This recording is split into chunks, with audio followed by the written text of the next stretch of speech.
माफ़ करके आगे बढ़ जाएं उन सब लोगों को जिन्होंने दिल दुखाया, तोहमत लगाई, बुरा भला कहा, आपके लिए गलत बात कही, आपको परेशान किया।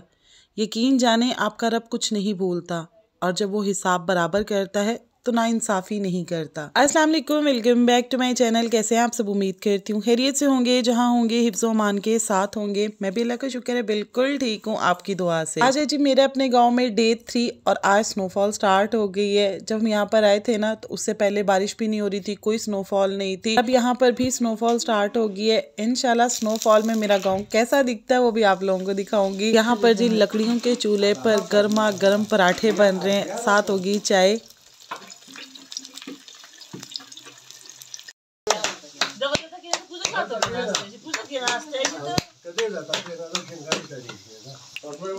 है क्या कह रही हो?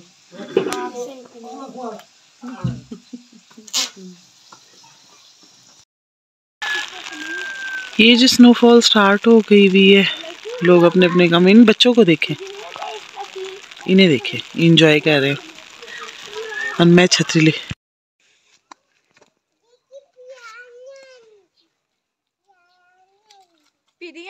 देखिए रीबे दवनी से। और यहाँ पर बारिश जब होती है ना या स्नोफॉल होती है तो इस तरह से छतों को बाद में साफ किया जाता है। और अभी 1 घंटा पहले जो स्नो हो रही थी ना वो रुक गई है, बल्कि जो हुई थी ना वो भी मेल्ट हो गई है। तो ये लड़की सामने से छत को ड्राई कर रही है ताकि छत ना टपके। हमारे गाँव में ना 80% घर इसी तरह कच्चे बने हुए हैं, पक्के घर बहुत कम है। जब भी गाँव आती हूँ ना मैं इन लोगों की जिंदगी को देख के हैरान रह जाती हूँ। भाई बहुत सख्त जिंदगी है इन लोगों की। ना तो यहाँ पर कोई गवर्नमेंट जॉब्स है, ना यहाँ पर कोई प्राइवेट ऑफिस बने हुए हैं, प्रॉपर कोई कॉलेज नहीं है, स्कूल यूनिवर्सिटीज नहीं है। मतलब इन लोगों के पास जिंदगी की बुनियादी जरूरियात ही नहीं है, लेकिन उसके बावजूद भी हमसे अच्छी लाइफ गुजार रहे हैं। सादा सी जिंदगी है, दिलों में प्यार है, हंसी खुशी जिंदगी गुजारते हैं। अब सुबह में स्नो हो रही थी, उसके बाद आसमान बिल्कुल साफ हो गया था। अब एकदम से फिर धुंध हो गई है बहुत ज्यादा, और इसके बाद फिर से स्नोफॉल स्टार्ट हो जाएगी। तो मैं और नबिया यहाँ पर स्नोफॉल को वेलकम करने के लिए खड़े हो गए हैं। अच्छा, लाहौर में जब फोग होती है ना तो वो लाहौर को 4 चांद लगा देती है, लेकिन पहाड़ी इलाकों में तो फोग का हुस्न ही कुछ और था। आप लोग इसको कैमरे की आंख में उस तरह से फील नहीं कर पा रहे होंगे जिस तरह से इस फोग को देखकर इस वक्त मैं फील कर रही हूँ। ऐसे लग रहा है जैसे मैं दुनिया के किसी हिस्से में नहीं खड़ी बल्कि सीधी जन्नत में पहुंच गई हूँ। इस फोग से ना मेरे अंदर एक सुकून उतर रहा है।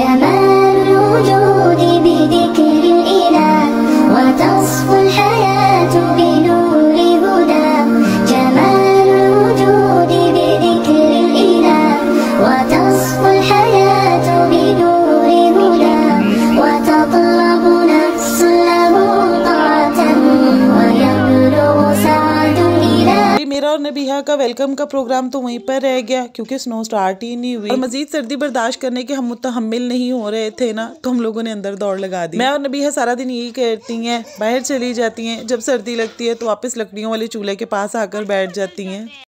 क्या चीज? ये धुआं। हाँ, बादल बन जाते हैं। नहीं, बादल क्यों बन जाएंगे, ये हवा में जाके मिक्स हो जाएंगे।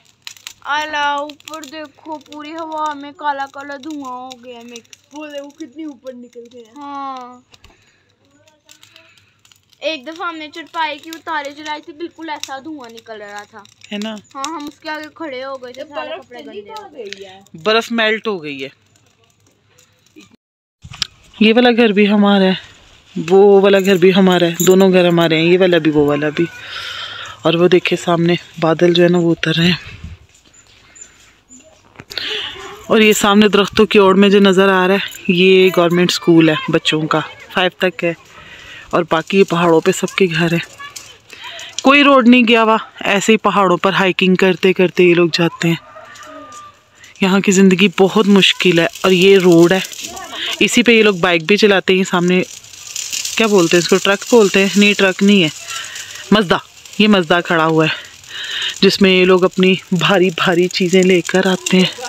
सर्दी इतनी ज़्यादा है ना, तो यहाँ पर जी हमारा तंदूर गर्म हो चुका हुआ था और भाभी और कजन यहाँ पर रोटी लगा रही थी। मेरा भी बड़ा दिल कर रहा था कि मैं तंदूर में रोटी लगाऊं, लेकिन भाई तंदूर में रोटी लगाना एक आर्ट है, आर्ट। और ये आर्ट मुझे नहीं आता है, इसके लिए मुझे 2-3 माह प्रैक्टिस करनी पड़ेगी और उसके बाद जाकर मैं इस आर्ट में एक्सपर्ट होंगी। मुझे जिस चीज का शौक होता है ना, मैं उसको सीख लेती हूँ। तंदूर पे रोटी लगाने का मेरा बहुत शौक है। इस बार नहीं तो नेक्स्ट टाइम जब भी इंशाल्लाह आऊंगी ना, मैंने तंदूर पे रोटी लगाना जरूर सीखनी है। चाहे फिर मेरा थोबड़ा बिगड़े, चाहे मेरा बाजू जले, जो भी होगा ना, लेकिन तंदूर पे रोटी बनाना मैंने जरूर सीखनी है। जब तंदूर में रोटी लग रही हो ना, तो उसकी जो खुशबू आ रही होती है ना, कंट्रोल नहीं हो रहा होता। जैसे जैसे गर्म रोटियां उतार रहे थे ना, तो मैंने उसी वक्त उसमें से तोड़कर खाना शुरू कर दी। यहाँ पर जो मैं खाना खा के फिर से बाहर निकल आई थी वॉक करने के लिए, फोक को एंजॉय करने के लिए। अच्छा, मैं घर के अंदर की वीडियो नहीं बना पा रही हूँ। मेरे कजन के पाँव की हड्डी फ्रैक्चर हो गई है, तो उससे मिलने के लिए लोग आ रहे हैं, उसका हाल चाल पूछने के लिए आ रहे हैं। ये हमारे गाँव का रिवाज है कि अगर कोई बीमार हो जाए ना, तो सभी गाँव वाले उसकी इयादत करने के लिए जाते हैं। मेरे कजन की इयादत के लिए भी कभी कोई आ जाता है, कभी कोई आ जाता है, इसलिए मैं घर के अंदर की वीडियो नहीं बना पा रही हूँ, लेकिन कल इंशाल्लाह कोशिश करूंगी। अच्छा, भी हम लोगों ने खाना खा लिया था, कुछ और मेहमान आ गए थे। अब ये जो मेहमान आए थे ना, ये सिटी से आए हुए थे और इनकी फरमाइश थी कि भाई हमें मकई की रोटी जो है ना, वो तंदूर में लगाकर खिलाई जाए। तो यहाँ पर मेरी कजन मकई की रोटी बना रही है। हमारे इलाके में जो मकई होती है ना, वो व्हाइट कलर की होती है। पीछे नबीहा बड़े कॉन्फिडेंस के साथ टूटी फूटी पश्तो बोल रही है।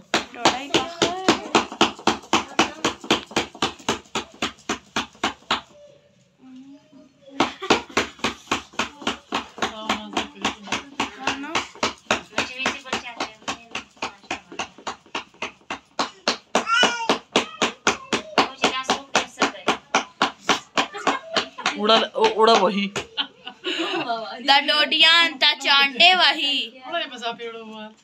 द डोडई ता सपेड़े वही। ये हमारी नबीहा को पश्तो नहीं आती है, लेकिन वो पूरी कोशिश कर रही है पश्तो सीखने की और बड़े कॉन्फिडेंस के साथ बोलती भी है। मतलब जब वो पश्तो बोल रही होती है ना, इर्द गिर्द के सभी लोगों का हंस हंस के बुरा हाल होता है और नबीहा मैडम बड़ी सीरियस होकर पश्तो बोल रही होती है। फिर जब उसे कोई कहे ना कि आप सही नहीं बोल रही हो, तो उसे तब भी बहुत बुरा लगता है, कहती मैं बिल्कुल सही बोलती हूँ। खैर जी, नबीहा की और पश्तो सुनने की मेरे अंदर बिल्कुल भी हिम्मत नहीं थी। हंस हंस के मेरा बुरा हाल हो चुका हुआ था। मैं बाहर निकल आई तो दोबारा से स्नो हमें चाह करने के लिए आ गई है। लेट्स सी ये कितनी देर तक बरसती है, पड़ती भी है, ये फिर रुक जाती है। अगर ज्यादा हुई तो इंशाल्लाह आप लोगों को कल के व्लॉग में दिखाऊंगी। अभी तो शाम होने वाली है और यहाँ पर लाइट पूरा दिन नहीं होती है, दिन में सिर्फ 4 घंटे लाइट आती है। अभी अंधेरा हो जाएगा, अंधेरा होने से पहले पहले मैं घर के अंदर जाती हूँ और इंशाल्लाह आप लोगों से कल के व्लॉग में मुलाकात होगी। अल्लाह हाफिज।